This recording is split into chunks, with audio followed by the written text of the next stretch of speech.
everybody, my name is Petra and today's webinar is entitled Rewarding Errors to Build Confidence. So when my dogs are challenged or under pressure, which they will be to one extent or another, both in training and in the ring, I do not want the dog to be afraid of making a mistake. The dog's going to be especially under a lot of pressure when they're competing, right? And if they're worried about making mistakes, they're going to be hesitant. A lot of times they'll just freeze. They'll stand there like a deer in the headlights. They'll do displacement behaviors, right? They'll show all kinds of behaviors that we label as stress, shutting down, quitting, giving up, etc. And really, it's just that the dog can't push through, right? I want my dog to be free. I want my dog to not be worried about making a mistake and just try something, anything, right? Make a choice. If my dog makes the wrong choice, I'm super happy with that because my dog was relaxed enough to try. If my dog just stands there and can't do anything, I'm not happy with that, right? Something's wrong with my training. So that ability to push through, right, when things are hard, comes from having a relatively low error ratio when training, and it also comes in large part from us rewarding effort, right? Especially with challenges and training. So dogs are not so very different than humans. So if you're learning something new and you're trying to learn it, but obviously you're not going to go from not knowing to knowing instantly or in a few reps. And if every time you try but you don't reach the end behavior or do it perfectly, I'm like, nope, not good enough. No, try again. No, right? That's demoralizing. It's pretty darn annoying. It's definitely not fun. And if all I keep doing is saying, you're wrong, then when I go, all right, come on, try it again, you're going to start to be hesitant, right? You're going to slow down. You're going to be super cautious. You are going to overthink what you're doing, and you're going to be super worried about getting it wrong again, and that's going to greatly increase the odds that you're actually going to make another mistake. And now the errors are compounding, and your attitude is going to go south. Well, dogs are not so very different, right? So think about when you're teaching or coaching a child. We should be thinking of it when training our dogs in this similar way. Child is learning something. So my niece, I go indoor rock climbing with her. It is very, very challenging, okay? So more times than not, she doesn't make it up the wall, all right? Now, if every time she got to a certain point and then fell, and I was like, no, you didn't do it right. No, you didn't. Well, holy cow. She's going to be like, dude, I'm out. For sure, she's not going to want to do it with me, right? And she's going to end up quitting. It's not fun, right? So with kids, it's intuitive, right? We're like, oh, good try. So they didn't make it. Good try. That's good effort. Good job. Try again. I bet you can, give it another go. If you keep trying, you'll keep getting better at it. Maybe I'm going to give her some tips, right? Try reaching with your left arm for that spot, or try pushing more with your legs. Or when you get to this spot, rest for a second, then try and get over that hump, right? So I'm going to help the kid out. And I'm going to encourage the kid to keep trying, right? And I'm going to help them be successful. And even when they make a mistake after mistake, I'm just going to be like, no, don't worry about it. Good job. Awesome effort. Keep trying, right? I'm celebrating steps heading towards the final behavior, which would be getting to the top of the wall, right? With dogs, we have this weird thing where they know nothing, and then we expect them to go from that to the perfect end behavior, right? Whereas if your dog is trying and every time they don't, do the behavior exactly the way you want, and I'm like, nope, that's wrong, nope, that's wrong, nope, wrong, wrong, wrong, wrong, they're going to give up, right? For sure, they're not going to have a great attitude. And for absolutely sure, they are not going to be confident. And they're not going to be resilient because they're going to be like, oh, it's hard. I always mess up when it gets hard. I'm out, right? They're not going to learn to push through. So if you're trying, just like humans, whether it's humans or dogs, and a lot of times it's important to put yourself in the dog's paws. It's almost like we have this weird disconnect, right? Where we can't empathize with how they're feeling, or we can't empathize with how challenging the tasks are that we're putting in front of them, right? We have this inability to be like, oh yeah, well, like, God, if I was constantly failing, yeah, I wouldn't want to be doing this either, okay? So at some point, you're going to get frustrated, you're going to quit, you're going to stop trying. And believe me, humans would quit 100 times sooner than a dog would. These animals are amazing. Like, we bumble and fumble around. We constantly mess up. We confuse the living daylights out of them. And bless their little souls, they just keep trying. They put up with all our failings, and they just keep trying, right? Doesn't mean that that's the best option. The best training method is to let them be wrong all the time. But I'm just saying, humans are way more fragile. So I think if you put yourself in your dog's paws, it would, kind of change your perspective. So we are constantly making mistakes in training. I'm making mistakes all the time. I'm aware when I make them, and I recognize that I'm doing it, right? A lot of people are not even aware. The vast majority of time when I'm working with students, what I'm doing is telling them how to improve their handling or how to improve their teaching, right? Because that's the majority of the issues when the dog is not learning or stuck on something. It's because we're not giving them the best information. So we're making handling errors, we're making teaching errors, right? But most people, they're not paying any attention to that. They're like, yeah, that's okay. But if someone says, oh, you did that wrong, they're like, oh, whoopsie, oh, well, that's it, move on, right? But if the dog makes a mistake, oh, my goodness, right? The world comes to a screeching halt, right? Wow, you made a mistake. Well, why is it okay for us to make mistakes and not them, right? If a student makes a mistake, I'm like, good try. You're getting better. Like, let's say I showed them how to do something, and then they go do it, and, well, not quite what I showed them how to do, right? I'm not going to say, no, wrong, no, go back, watch that video again, you're doing it wrong. No, I'm going to say, oh, okay, much better, you're definitely headed in the right direction.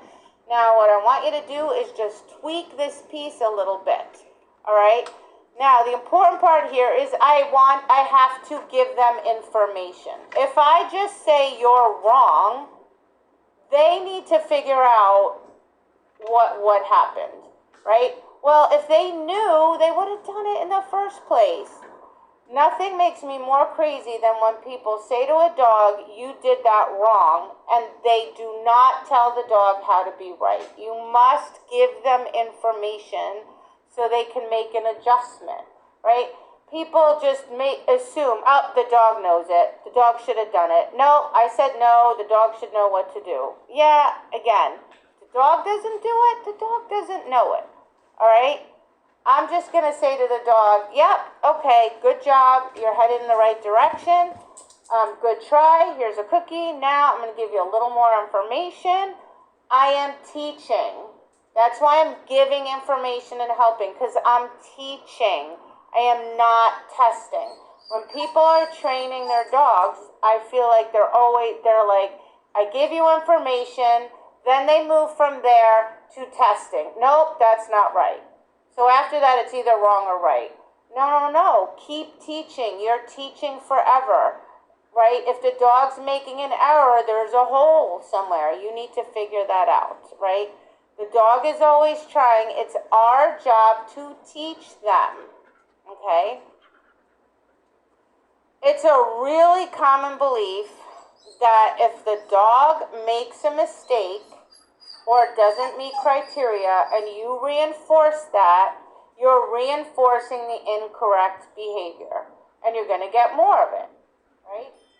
So if my dog comes to front and the front is crooked and I reinforce it for a variety of reasons, which we're going to look at moving forward here, people are like, oh God, now your dog's going to be like, oh, see, I can come in crooked. I can come in crooked all the time, right? Depends, right? All errors are not the same. What is super important is to understand the cause of the error, the why. Why did that error happen? That is incredibly, incredibly important. Because based on the why is going to determine what I do to help my dog be correct. Did the dog make the error because of confusion, because of my handling, because of chaining, because of distractions, because of pressure, or because I added challenges to make it harder? All right, that why matters greatly. So like I meant, if the dog is learning, so like I said, the majority of the time we're teaching. Now, I have Zaina is 9. She's fully trained. By that I mean she knows every tiny little piece of every single exercise, backwards, forwards, inside out. She's able to do it when around pressure because I've taught her that. I've taught her to do it around distractions and so on.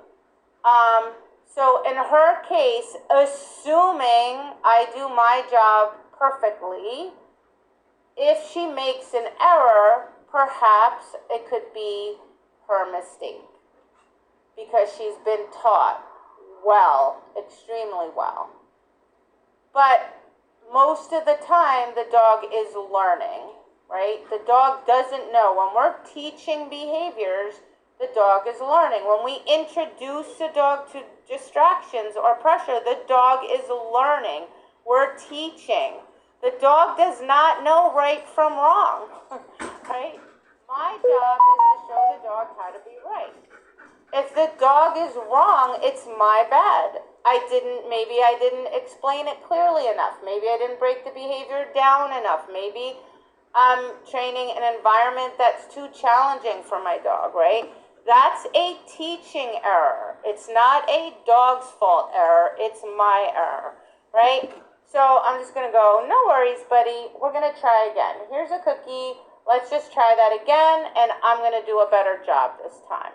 All right, and I'm going to make sure that you're going to be right, and then I'm going to go, yes, good job, buddy, super. All right? So, for example, let's say I'm trying to teach my dog a sustained nose touch, right? So let's say I want to hold out my hand. My dog's going to put their nose on my palm and hold it there for 10 seconds. That's the end behavior I want, right? So let's say dog puts their nose on my hand, only holds it for 1 second. And I'm like, oh, nope, touch my hand because I want you to do it for 3 seconds right now, right? Dog touches my hand, holds it there for 2 seconds, takes his nose off my hand, right? So again, my dog didn't meet the criteria of 3 seconds. I'm not going to say to the dog, no, you're wrong. I'm just going to go, okay, my bad, I went too quickly. Just touch my hand. Yes, cookie. Touch it again. Yes, cookie. Hold for 1 second. Yes, cookie. Hold for 1 second again. Yes, cookie. Try to hold for 2. Right? I just moved too quickly. It's my fault, right? I expected too much too soon. So I just have to go back and simplify because I'm teaching. Just because my dog did it correctly a few times in a row doesn't mean my dog understands it. I might come back tomorrow and my dog might need to start that process over again because it's not really ingrained yet. right? So if the dog makes a couple mistakes, I'm just going to give it a cookie. My bad. Sorry, bud. Messed that up. Okay, here, let's try again. I'm going to regroup, and I'm going to do a better job. Now, I'm not going to mark, right? I'm like my dog touches and lets go. I'm not going to say yes. I'll just go, all right, I messed that up. Here's a cookie. All right, let's do this again. Set my dog up to be right. When my dog's right, I'll mark and then feed, okay? So, and whenever I realize that something is going awry, I apologize to my dog, and I do it out loud. And the reason is to hold myself accountable, right? Sorry, buddy. I didn't mean, sorry, buddy, my bad. I mucked that up. Here, sorry. I apologize. Because when I do that, for me, it reminds me that I need to do a better job. It reminds me to hold myself accountable. It reminds me the dog is trying, right? So it reminds me that I need to break it down more, be more clear. And when I do that and the dog is correct, I'm going to mark and reinforce, right? So if my dog does something and it's not meeting criteria and I just want them to try again, I just won't mark it, right? I don't say to my dog that's not right. I just don't mark it. And my dogs are like, oh, okay, that to them means just try again. Try something else, right? Do something different. And, but I'm not going to say you're wrong to the dog, right? I just want them to try again. Try something else, all right? If a dog is, again, if I'm teaching my dog something and it offers me a different behavior than what I'm asking for, that's effort, right? Just because it's not what I wanted, my dog is trying. My dog's like, is this what you want? I am rewarding that 100% of the time because that's effort. The dog doesn't know what I want and it's guessing. Is this what you want? And I'll be like, oh, cute, nice try. Here's a cookie. All right, try again, try again. I'll give them a little more information, see if they can figure it out, right? But if they're trying and they're giving me, they're like, how's this? And I say, no, don't do that. The dog's going to stop trying, right? It's going to go, well, I don't know what you want. And whenever I try to figure it out, you're not happy with me, so I'm just going to sit here like a bump on a log, right? I want my dog to be a free thinker. Go ahead and give it your best shot. That's not what I asked for. Try it again. You offer me something else I don't want? Nice job. Try again, right?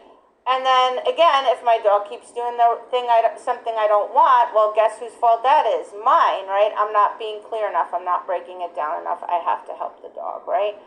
But when my dog offers me something, I am usually so happy because I'm like, that is effort. You're trying. I'm usually laughing and I'm like, I'm just super happy. And my dog can tell, right? And that's why my dogs will keep giving me effort, right? Even when they're under pressure, things are hard because effort gets rewarded with me, all right?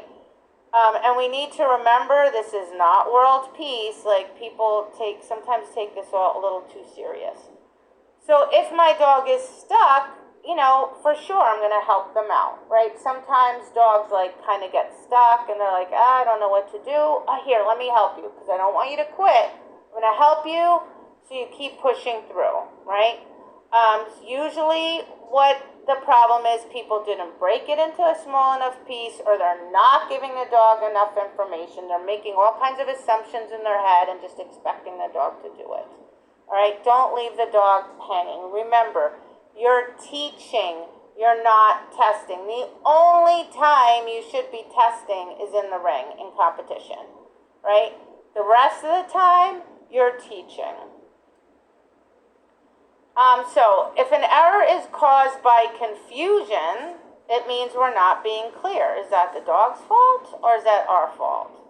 Doesn't matter if you think you are clear. Like nothing makes me more crazy than when a dog's struggling and the trainer goes, I don't know what his problem is. He knows this. I know he knows this. He knows it. He's just not doing it. I am sorry. If your dog is not doing what you asked, your dog does not understand. That's on you. That's not on the dog. All right? It matters what the dog thinks. If the dog's not doing it, you are not being clear. You need to give the dog better information. So I always check with myself. First thing I do is I look at my handling. Is my handling crystal clear, or am I being confusing with my body somehow?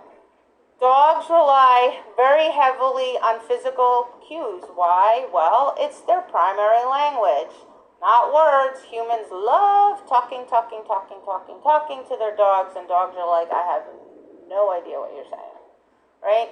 We need to speak the dog's language, which is physical cues, not the other way around. They shouldn't have to learn to speak human. We should learn to speak dog, right? Humans are notoriously sloppy with their physical cues. They don't have good self-awareness. They don't have good body awareness. Unless you were an athlete, it's not natural. But that doesn't mean that it's okay. It means you have to work a little harder to be aware of what you're doing. So what are you doing with your shoulders, with your hips, with your feet? What are you doing with your arms and your hands? OMG, when I tell you how much feedback I'm giving people about hands flailing around, hands with cookies all over the place, hands and arms, muddying the waters, right?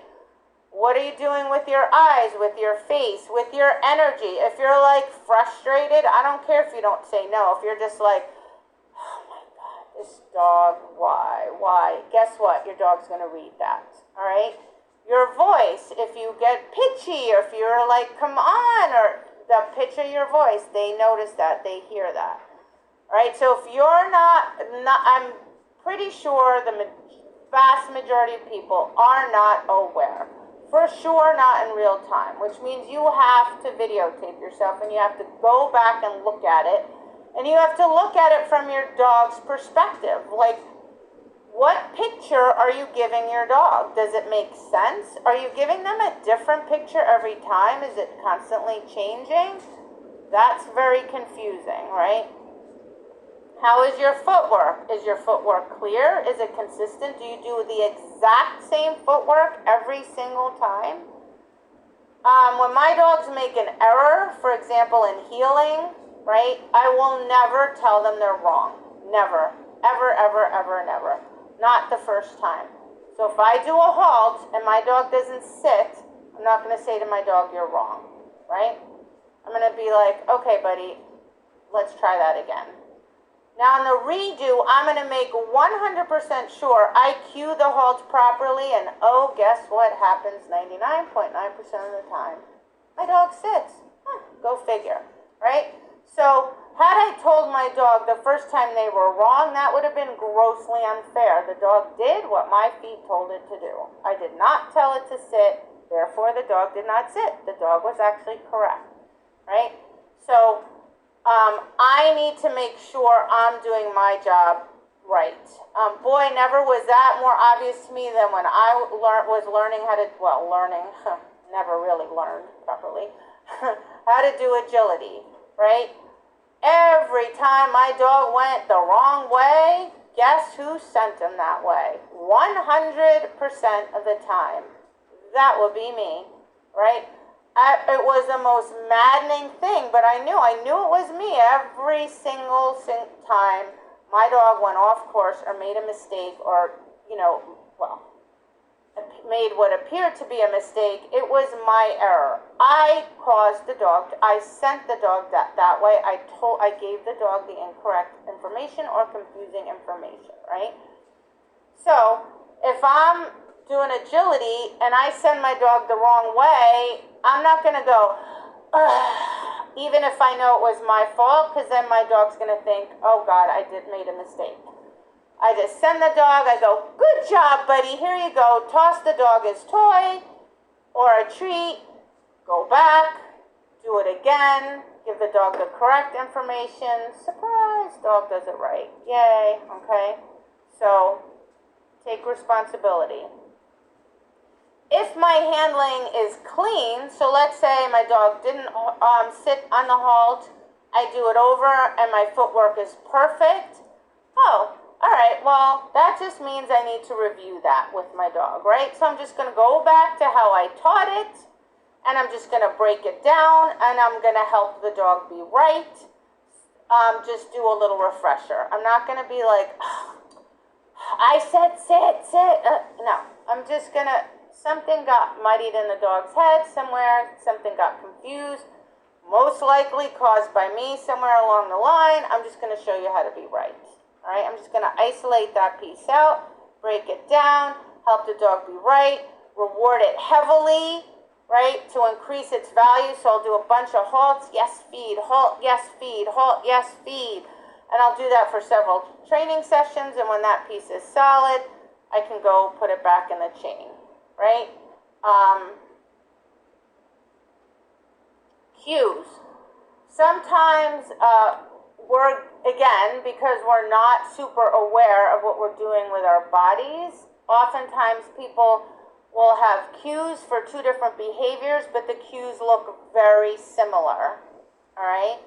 And that can be confusing for the dog, right? And then certain things certain behaviors can look the same. So for example, if I'm going to start healing, just to heal, or if I'm going to start my figure eight, or if I'm going to start signals, or I'm going to start the moving stand, they all look the same at the beginning. So I need to give my dog a pre-cue that tells my dog what's coming, and then I need to be very clear when I give those cues. So my stand cue for my moving stand is different than my stand cue for signals, right? Because I don't want my dog to be confused. I want to keep everything as crystal clear for my dog as possible. And even sometimes when you give the dog a pre-cue, certain things can still be confusing. So things that in a human brain appear not at all the same, to a dog can appear that way, right? So for example, you have to pivot to send your dog to get the glove, and you have to pivot as part of the scent article exercise. Now, the pieces leading up to that look very different, but I have seen many of my dogs and students' dogs have been confused between the two exercises. So then I have to make sure I clarify that for them. All right, same with an article and a retrieve. Sometimes people have one signal for a dog to sit and another one for a dog to stand, and the signals kind of look similar, right? I always stand in a mirror at a distance and look at my signals and make sure they're clean and clear, and they look different, so there's no confusion with my dog, right? I recently had somebody, they used a pre-cue for one exercise, and then the pre-cue for a different exercise looked almost identical, and the dog was confusing the two exercises, all right? So we have to be really conscientious about that and really pay attention to that, right? Sometimes we're giving conflicting cues. I was famous for that in agility. Arms saying, go, I want you to do a rear cross. My feet are saying go in the other direction. Whoopsie. Sorry, my bad, right? So sometimes we give a signal with our hand and we want the dog to do one thing, and then our body is leaning or twisting or turning and telling our dog something different, right? Another thing people are not good with is they don't give the exact same cue for the exact same behavior every time. Every single time. If I know what every cue is for every tiny piece of every single thing my dog does, and I do it the exact same way every single time in training, and then I do it the same way in trialing. And again, the only way you're going to be able to know that and hold yourself accountable, unless you have really good body awareness, and unless you're able to be that aware every second that you're training, you need to use videotape for that, right? So if your dog makes a mistake because of your handling, it's not their mistake, it's yours, right? Clear communication is highly, highly, highly reinforcing, okay? Highly reinforcing. Everyone's always so worried about getting the cookies to the dog as quickly as possible. Way more important is being clear, right? One thing that I see happen constantly in a lot of sports is connection. Handler breaks connection. Dog's like, I guess I can look around now. And then handler says, hey, naughty dog, you're supposed to be paying attention to me. Huh? You broke connection first. You're bad, not the dog's bad, right?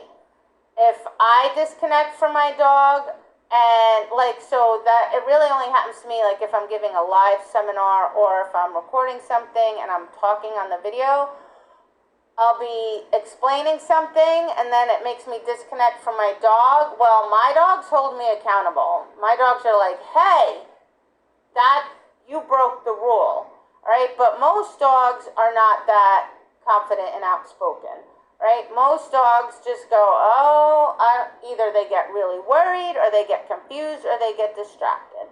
And then we either tell them they're wrong because they're not paying attention, or we ask them to do a behavior but the dog wasn't focused, and so the dog can't do the behavior, and then we say, naughty dog, you made a mistake, and it's our fault because we broke connection, right? Another thing that is a problem is criteria. So let's say your dog barely touches the contact, sometimes misses the contact, then you let it go, right? And then all of a sudden one day you're like, hey, hit your contact. I'd be like, dude, what is your problem? Maybe you should have told me, right from the beginning. People are famous with this is they let the dog look away, the dog looks back. They let the dog look away, tell the dog to look back. Dog looks away, they're like, would you stop looking away? Well, you've been telling me this whole time it's fine. Now all of a sudden you don't want me to? Come on, right? Or the dog's not giving you a good indication when it if they're doing scent work, gets to odor, indication's weak, or it's not going directly to source, you let it go, then one day you're like, hey, naughty dog, that's not fair, right? Your criteria was inconsistent, now all of a sudden you changed it. Well, you can't hold the dog accountable, you need to teach the dog your new criteria first, all right? Markers, they're our primary source of information to the dog, our primary form of communication, right? The only thing we have that tells them, this is right, do more of that. And yet, we're insanely sloppy with markers. And people always gloss over this in my classes, because I put a lecture at the beginning of every class. I know people don't even read it, probably, because they think they're using them correctly, and they're not.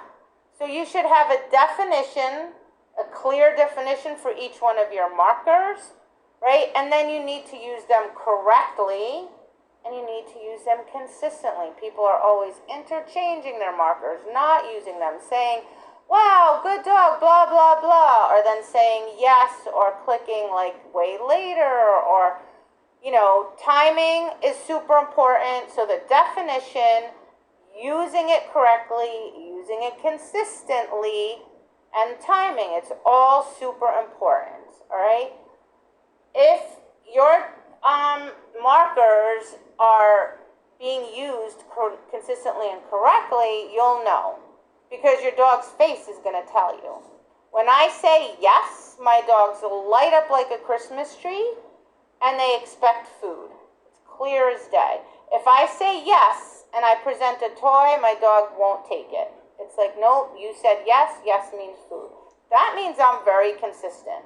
If I say toy, right, that means you're correct, you're getting your toy. If I go to give them food, they're like, hey, lady, you said toy, where's my toy? And when I say toy, they light up because they're like, ooh, that means what I just did is correct. That speeds up learning. right? That's clear lines of communication, that's reinforcing, it builds confidence, the dog feels good about what they're doing. Talking, talking, talking, talking. A lot of dogs are making mistakes because we're just chattering away, we're giving full sentences, detailed explanations of things, having monologues with ourselves, and the dog has no idea what it means, right? And a lot of times, to most dogs, that feels like pressure, and that's actually going to make it even harder on the dog. For most dogs, it's confusing, and it's even distracting, right? Because, again, they don't know what the words mean. Words are not their primary form of communication. They're looking at us. They're desperately trying to figure out what we want. All we're doing is making it harder. And if we talk a lot when we're training, there's a big difference between training and trialing. And then when we go to a trial, the dog's going to be really unsure and confused because it's like, oh, this is so different. I don't even know what to do with this, right? So be quiet. If you're be as quiet as possible in training. I mean, with some of my students, I'm like, all you're allowed to do is give the dog a cue and mark. And then after the marker, if you can praise your dog. But other than that, don't say anything else, right? It's really hard for humans, but it makes it a lot easier on dogs, and it really cuts down on their errors, right? People do, people will be like, the dog will make a mistake, and they're like, why did you do that? You know better. You shouldn't. You are supposed to watch me when, and the dog has no idea what's going on, right? So it's not helpful. It's just confusing. It's going to put stress on the dog. When my dogs anticipate, that is an error of effort. I will reward that 100% of the time. I repeat. When my dog makes an anticipation error, I will reward that 100% of the time. I will actually be quite happy and delighted, and my dog will know that. Why? Because my dog's saying, hey, I know what to do. Look. And it does the next step, or it does the behavior before you ask, or it's like, I know what you want me to do, and it takes off before you send the dog, right? The dog is trying. The dog's proud. The dog's like, look at me. I know what you want. And then people go, no. Wait. I'm like, oh, don't do that, right? Reward the effort and then just help the dog. My dog, did something too soon. I'm just going to say, wait. I'm going to reward the wait. Good dog, that's it. Maybe I'll put the dog on a prop or use a slip lead or do something so the dog can't make the error, right? It prevents the error from happening. Because I don't want to have to say to the dog, don't, wait. No, I told you you did that before I asked or too soon, right? No, I'm rewarding it, right? I want the dog to be like, hey, I know what to do, and I'm just going to help you out. That's all.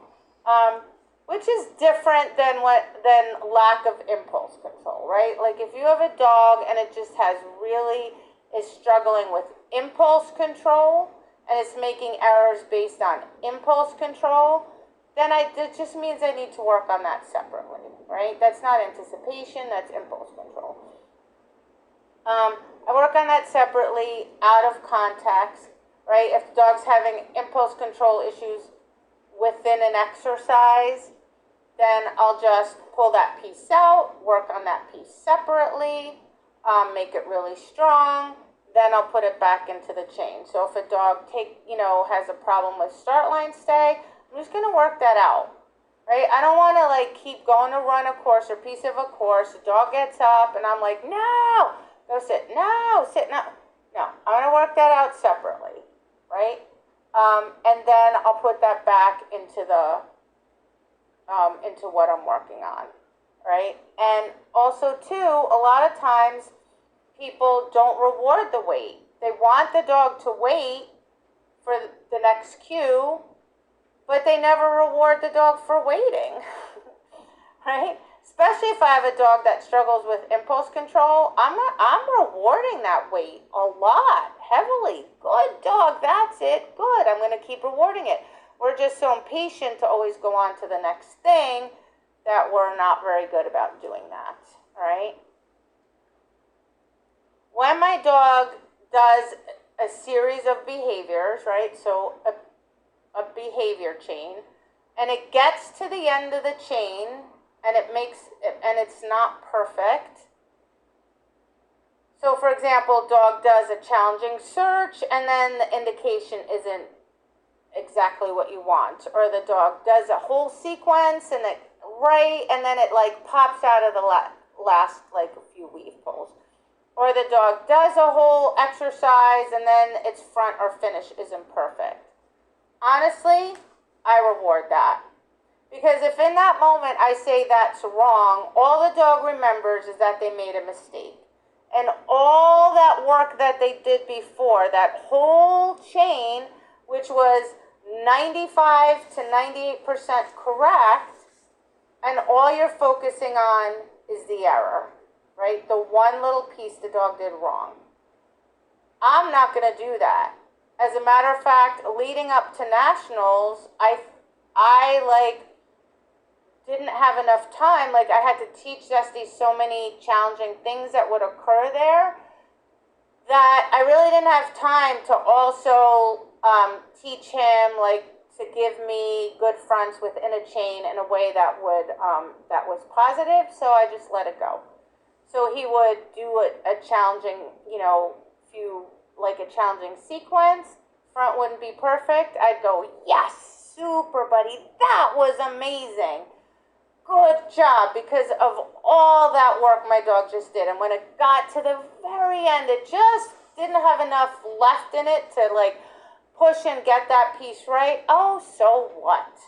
Right? And only because I firmly believe, because I was so free with him and I didn't make a big deal about it, I think that's the reason he was able at nationals under huge pressure, when he was mentally tired. He did actually you could clear as day see him making these conscious decisions and efforts to get his front straight, and that was only because I never put pressure on it, right? So I reward those things all the time, right? Because if I'm so it's very common that people nitpick fronts, and then what happens? Dogs start coming in slow in anticipation of the nitpicking.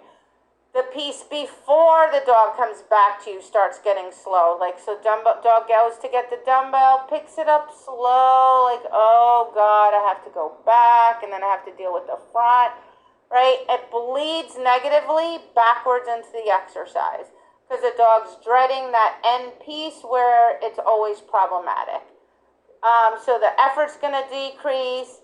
The error ratio actually gets higher, because when the dog's worried and overthinking it more likely they're not even going to get it right, because their head's not in the right headspace, right? So, like I said, I reward the dog because I want them to know that I really am thrilled with that effort they put in. I can take that piece at the end, whether it's the weave pulls. I just work on the weave pulls separately if my dog's pops out early. Or if my dog's front isn't straight, I'm just going to pull that out and work that out separately. My dog's indication's getting weak.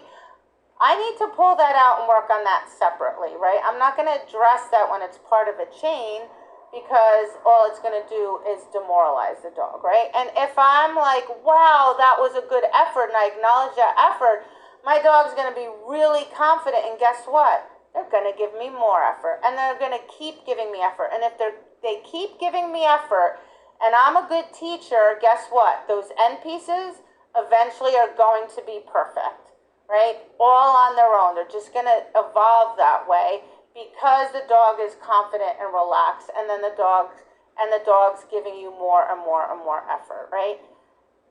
So another thing you can do is you could just ensure that the dog is correct on that end piece. So let's say your dog did a good search, your dog goes to give an indication, cue it. Remind the dog, touch, hold that touch if it's a nose touch, for example, or whatever it is. Sit, you sit. Give the dog help.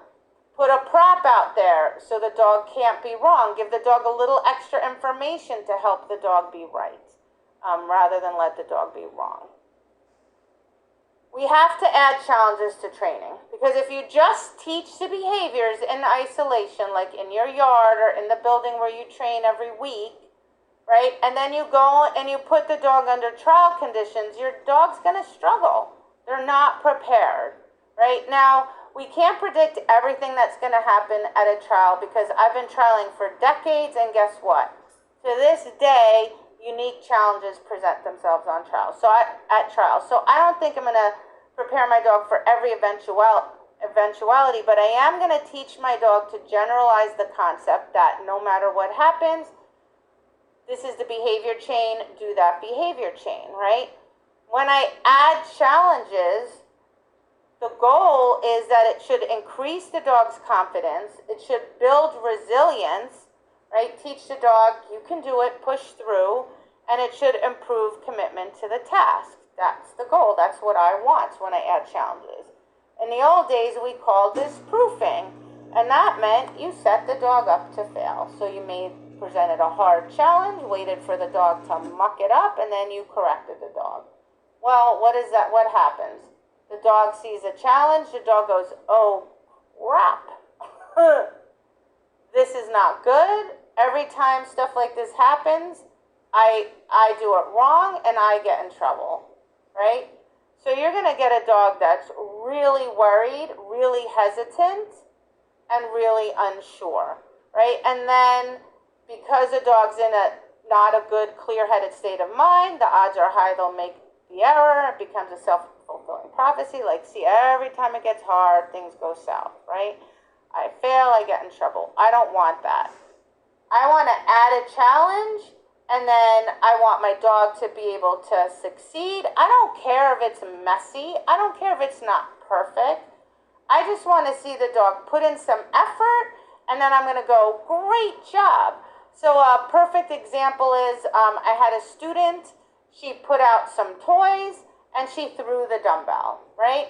And the dog ran and and grabbed a toy. Now, most people will go, no, that's not right, it's a dumbbell. First thing I do is I laugh. I start cracking up because I think it's pretty funny, right? The dog doesn't know. I haven't taught it yet, right? So I just run up to the dog, and I'm like, give me that. And I'm like, get that. I'll literally point to the dumbbell. Get that, right? Dog picks up the dumbbell. Yes, good job. I don't say, now, was that whole series correct? Absolutely not. Do I want the dog running out, grab the toy, etc.? No. But if I say to the dog, no, you're wrong, the dog's going to go, oh God, oh God, oh God. I'm going to throw the dumbbell. The dog's going to be like, no. So I just help the dog out, and then the dog picks up the dumbbell. I'm like, that was brilliant. And the dog's like, oh, okay. Now I'm going to throw it again. Guess what? Dog runs out, sees the toy, sees the dumbbells, goes, I'm going to get the dumbbell. And then I'm like, that was amazing. Super job, buddy. Good boy, right? Because the dog is trying. It's learning. So I have to help the dog, and then the dog's going to try harder, right? So if you do it over, if the dog keeps running to the toy, then that just means it's too hard. Move the toy away, or start with something that's not as valuable for your dog, right? Put a cone out, or put something else out that's still going to be a challenge, still going to make it a little hard. Maybe the dumbbell goes behind the cone or something like that, and then work up towards the toy. But I don't care if my dog's not doing it right. I'm going to encourage them to solve the problem. I'm going to help them as much as I need to, right, to solve the problem. The other day, somebody I was training with, we had 2 little pieces of white, I don't know if it was tissue or whatever, outside the article pile, right? So it's basically like a distraction it looked like it could have been a cookie maybe, right? So her dog ran out to the pile, saw the things, was like, oh, you could see right away, is a little concerned, like, what are these white things doing? Like, kind of did a quick sniff, and then went right to work. As it sniffed it, the trainer was about to say, no, leave that alone, and I stopped her, right? I was like, Your dog just problem solved this all on your own because the dog then went back and did its job. On the next rep, guess what the dog did? Ran right out to the article pile, was like, I know what to do. Did a beautiful article, minimal search, very confident. And that's because she didn't make a big deal about it, right? So, like if a dog's, if you're maybe adding a little pressure or distraction to the weave pulls and a dog pops out, I'm not going to say, no, you popped out of the weaves. I'm just going to help the dog. Maybe on the next set, I'm going to stand right there and say, weave, weave, weave. Maybe I'll help them with a hand cue. Maybe I'll just have them do 6 weave pulls instead of 12, right? I'm going to help the dog be right rather than say to the dog, that's not right, okay? Pressure. When we're dealing with pressure, pressure creates negative feelings. So pressure, now all dogs are different, right? Zesty will feel pressure from things that Zaina feels no pressure from. Zaina will find them amusing. He's like, oh God, I don't like it. So pressure is uncomfortable. So you should be able to see on your dog's face when they perceive pressure. They're like, oh, I don't like this, right? Pressure can come in the form of barriers. It can come from people. It 100% comes from people, including you. And it can come from the environment, right? So again, it's all on what the dog perceives as pressure. If my dog is under pressure and because of pressure makes a mistake, and I say, no, that's wrong, I'm adding pressure to pressure, all right? Now the dog already associates pressure with something negative, and what did I do? Now I made it even worse, right? And the dog's going to go, see, I knew it. This pressure stuff stinks. The dog's going to be under pressure. The dog's not going to be able to get out of it. The dog's just going to be stuck, and it's not going to be able to do its job because it's too worried about the pressure. I want the dog to associate pressure with positive feelings. I want pressure to cue a positive conditioned emotional response, i.e., I want pressure to cue good feelings. So to achieve that, I do pressure release games. It's kind of outside the scope of this webinar for me to get into this. I have like whole classes on this and workshops, etc. on it. But the bottom line is, if my dog makes an error because of pressure, so for example, if my dog's headed for the weave poles and the judge is kind of converging on the dog and the dog's like, oh God, and misses the entry or pops out, and I say no, then it's only going to get worse, right? So in that moment, my dog makes a mistake. At 100% of the time, I just say yes, I release the dog off the pressure, and now I'm going to help my dog be right. I will never, ever, ever tell my dog they're wrong when they're under pressure. I will 100% of the time when my dog is under pressure and makes a mistake, I'm just going to say yes anyway, release the dog out of the pressure, reinforce the dog, and now I have to modify my training, right? And if I do it again and my dog is not correct again, then that's my fault because I didn't break it down so the dog could succeed. Basically, with pressure work, my dog is never wrong. Never, ever. My dog gets reinforced 100% of the time. If I do the games correctly, then my dog actually is correct most of the time. And even if I make a mistake or two and my timing's off, as long as I reward my dog anyway, the dog is fine. And then the dog's attitude, their effort, and their engagement all improve when they're under pressure, and that's super important because otherwise pressure they just fall apart. So distractions are hard, right? It's not natural for a dog to ignore distractions, right? Like look at your dog in the yard, or put your dog on a leash and go down the street. What does your dog do? It looks at everything. It responds to all kinds of things that it hears, all kinds of sounds. And for sure they're constantly sniffing, right? So in part, they're doing that out of curiosity. They're just doing it because they're dogs, and that's how dogs roll. That's what dogs do. But they're also doing it to check the environment and make sure they're safe, right? So having a dog ignore all distractions and do these random tasks that we assign to them, it's not natural at all. It's super hard, okay? And what I want the dog to do is to pair distractions. Again, I want the dog to pair distractions with success, not failure. So when I'm first teaching distractions, obviously I have to pair a simple behavior with a relatively manageable, simple distraction.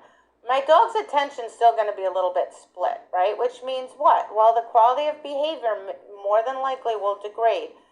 It'll be slower. The accuracy will decrease. So, for example, if you look at something like a twist or a spin, my dog might start the twist or spin and like get part way around and then abort. I'm just going to say yes anyway, right? Because I know it's because of the distraction. So I'm not going to say, no, that's not right. Now you're going to go, oh God, now you have to worry about that and worry about ignoring the distraction and do the task too hard, all right?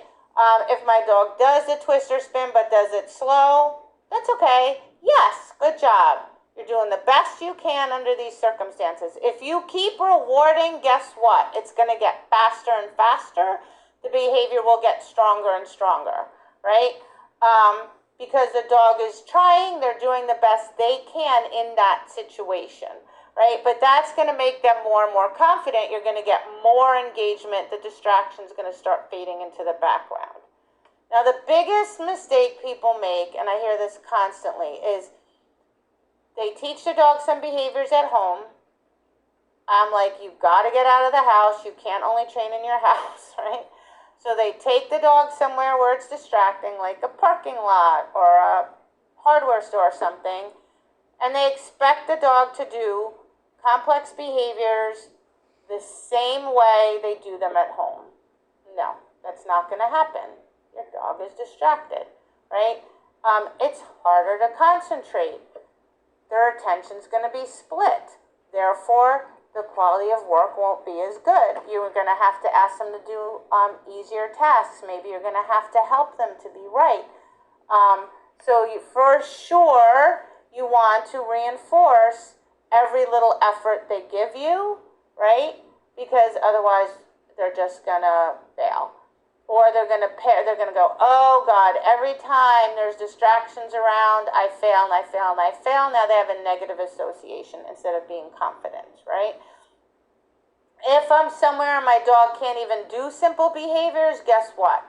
The environment's too hard, right? That's my bad, that's not the dog's fault. I need to move somewhere where it's a little bit easier so my dog can have some success. All right, so you have to move to a spot that's less distracting, maybe far end of a parking lot, something like that. Remember that engagement supersedes everything. So if the dog is watching me and it's like, okay, Mom, I'm not looking, and then I halt and my dog misses the halt, but it's staring at me, I'm going to say, yes, good dog, right? Because I know you missed the halt because you're trying so hard to ignore the distraction that you're out of bandwidth. You can't process the halt, right? I'm not going to fault you for that. Yes, good job, buddy. You're trying so hard to pay attention. Good dog, right? So, for example, or if a dog's really trying hard to ignore the person and I give it a cue and it to do a new behavior and it can't do it. But it's but I'm ignoring the distraction. Yes, good dog. You're ignoring the distraction. You're trying so hard. Good job, super buddy, right? Again, I'm rewarding effort. I'm not rewarding that the dog missed. No, I'm not teaching my dog to ignore my signals or to miss my signals or to give me slow or poor behaviors. I am not. I'm rewarding the dog for putting in the effort, for trying really hard, for doing the best they can in this challenging situation. And if I do that, the dog is going to get more and more confident. It'll get easier and easier to work around those distractions. The quality of the work will improve more and more. And you'll have a relaxed and confident and resilient dog. So, does Does that mean I never acknowledge errors? Like I ignore every effort? No, that's not true, right? I do acknowledge efforts. When my handling is really clean, when the dog's behaviors are fluent, which means they know how to perform the correct behavior immediately on cue, behavior meets criteria, the dog can do that consistently, then I can say that behavior is fluent. When the distraction level is equal to the dog's skill level, right? When the pressure is manageable. I may just say to the dog, don't do that, but I always tell the dog what to do, right? Sometimes I don't even say you're wrong, I'll just interrupt what they're doing. I'll show them how to be right. They just don't get reinforced. We do it again. I just showed the dog how to be right. Dog does it correct. Now I can reinforce the dog, right? Sometimes, in certain instances, if I say, like for Zesty, when I was doing attention, when I would walk away from him, I was doing all these games, trying to help him, and he would just still like look away. And one day I'm like, I don't even think he understands that he's not supposed to look away. So he looked away and I said to him, buddy, leave that. Look here. And I showed him where to look and he went, oh, why didn't you say so? Right? So I just needed to say to him, don't do that. Do this instead. Right? But this was with a behavior he knew really well in an environment that was a little bit distracting, but certainly not above his skill level. And so in that case, it helped him, right?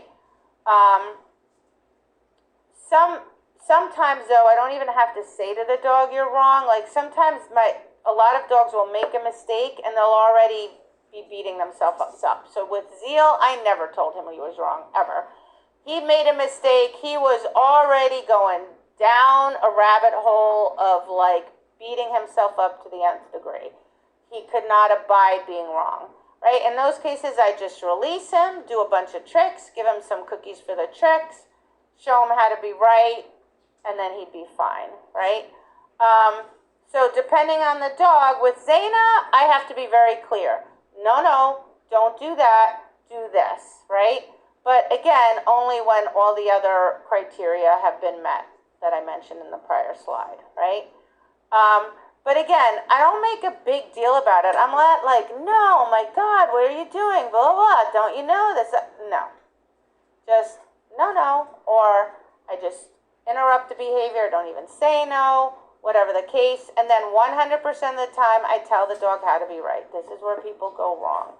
I mentioned this earlier. It's worth mentioning again. Dog makes a mistake, it doesn't know how to do the correct behavior. If it did, it would have done it. Show the dog how to be right. Then do it over, right? Countless times I see people just say to the dog, that's wrong, or break the chain and go to start again, and they don't tell the dog what it did wrong. And then the dog's just going to make the same mistake again, right? So tell the dog how to be right, simplify if needed, repeat. Then the other thing people don't do right is that they do it over, the dog does it correct, they just keep going. No, when you do it over and the dog's correct, tell the dog, yeah, that's what I want, super buddy, good job, okay?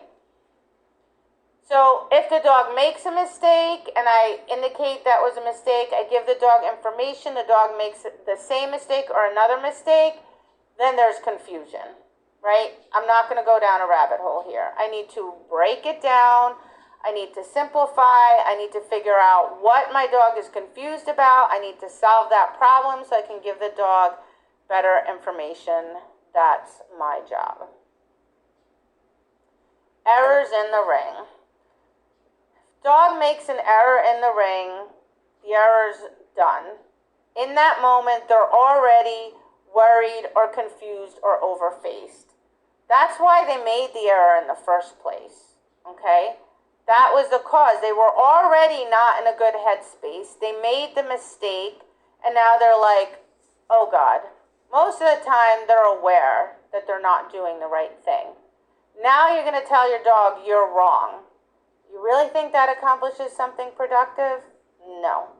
Right now, I know there's a strong belief that Well, I can't let him get away with it. My dog thinks he can do that in the ring. He's going to do it all the time because he's going to think he can get away with it. Or my dog only does that in the ring. Therefore, in the ring, I must tell my dog, you can't do that. I vehemently disagree.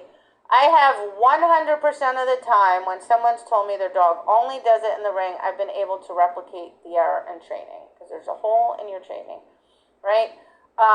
If my dog made a mistake, like if you're in the ring and you make a mistake and you know you just made a mistake, you're already horrified.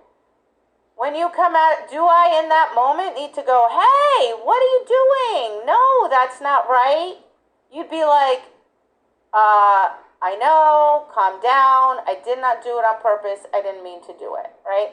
I remember one time I was still very new. It was with my first dog ever. I'd never put a utility title on the dog. I was in the ring. My dog was qualifying. I made a handling error. And the judge yelled at me.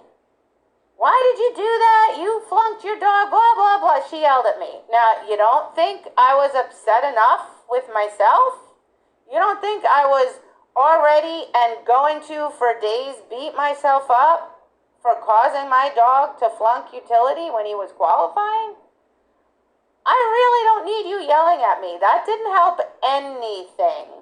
What would have helped is if you would have been like, all right, don't worry about it. Look, everybody makes mistakes. It's not a big deal, but your dog is doing a really nice job. That would have made me feel better. All right, so same thing with the dog.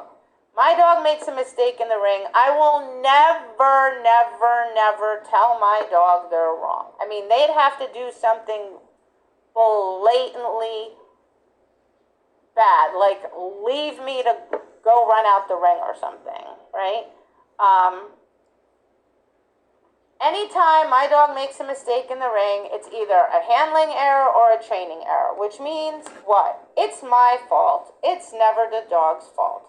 Plus, I want the dog to pair ring picture with success, not failure. And most of the time, when people say, dogs make a mistake, they don't even know exactly why the dog made the mistake. So if you don't even know why, how can you address it properly? How can you give the dog the right information? You can't. And can you, when you say to the dog you're wrong, is that going to remedy in that moment the problem?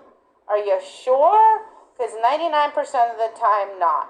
So perfect example of why is one time I was in the ring with Zaina. I was doing signals. I walked away, I turned and looked at her, and she was looking in the other ring. So immediately, what did I think? She's being naughty. I said, no, leave that, look at me, right? Went back, I did a fix and go, which means I could do that again. Did it again, turned, faced her, she was looking in the other ring. Now, did what I do help? Not at all. Then, after I left the ring, I looked at the video. Guess what? She wasn't looking at anything in the other ring.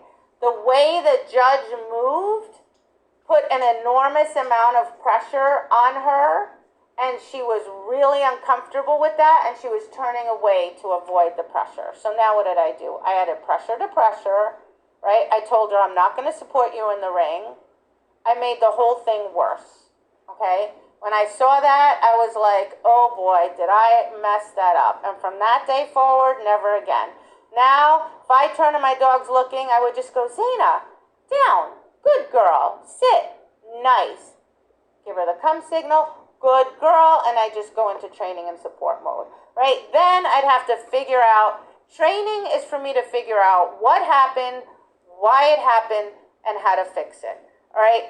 When nothing makes me, I get super frustrated when people give their dog a signal or their dog goes out to do a task and the dog is struggling and the person says nothing, just stands there. Gives the dog zero information, waiting for the dog to figure it out. Dog never figures it out. The dog just sits or stands there being more and more and more uncomfortable. It's your teammate. Help them, right? Good dog. And when all else fails, if you can't help the dog, just release the dog, tell them they're brilliant, move on, right? And then work on it in training. So when my dog makes a mistake in the ring, 100% of the time, I help the dog immediately. I help my dog so fast in the ring that I helped him just as fast as I would in training. So if I give my dog a cue and my dog doesn't respond, I immediately give him another cue. And if it was a signal, I add a verbal, right? And I go, good dog. And then my brain goes, oh, shoot, we just flunked. That's how fast my response is, because I am not going to leave my dog hanging or floundering, right? I want my dog to know that I'm going to be there for them and I'm going to support them and help them out, right? So my dog makes a mistake. I'm like, no big deal. It's all right, buddy. Help you to the best of my ability. If I can't, I'm just going to release you, whatever, right? Do not let the dog see your disappointment, right? I mean, how would you feel? You made a mistake and then your trainer, your friend is looking at you like, oh, God, that would feel terrible. Why do we do that to the dog? Don't look at the judge and throw up your hands. Don't look at the spectators and go like, ugh, this dog, whatever. No, no, no. That's your teammate. Support them, right? Help them out. Don't leave them hanging. Don't let them know you're disappointed. My dogs, like, I act just as happy with my dogs no matter what happens, even when they flunk. And my dogs have flunked minor events and they flunked huge events that I trained months for, right? Doesn't matter. I act the same. I support my dog. My dog does not know I'm unhappy or disappointed. I leave the ring. I do everything like I would normally do with my dog. Then I can go outside and be frustrated for a short period of time. I allow myself, maybe at most till the next day. And then I'm like, all right, move on with your life. Get over it. All right? But remember, when the dogs make mistakes in the ring, they're only doing what we train them to do, no matter whether, even if you think in your head the dog knows it, the dog's showing you it doesn't. It's your responsibility to evaluate what to do. And I mean, literally, my dog makes a mistake in the ring, or even if their performance isn't like up to what I wanted, on the drive home, I'm already like in detective mode, problem solving mode, trying to figure out, why did that happen? What can I do to fix it? Right? I'm not going down an emotional rabbit hole. My life's not coming to an end. It's not world peace. It's just dog training, right? My job is to figure out the puzzle, right? And it's just a never-ending challenge with dog training, right? It's like we always have to be working on that. So remember, the dog is trying. Reward effort. If you reward effort, guess what? You're going to get more effort. If you get more effort, you're going to get less errors, and you're going to get more accuracy. Take responsibility for your part in this, for your role in this partnership, in this team. Stop thinking in terms of errors. Start thinking in terms of teaching, right? How can I be a better teacher? How can I do a better job to explain to my dog what I want? Remember to always look at the why. The why is super, super, super important. And always think about how can I give my dogs better information. All right. Thank you so much, everybody, for joining me for this webinar. I hope you find it helpful, and I'm looking forward to your questions. Thanks, everybody, and happy training.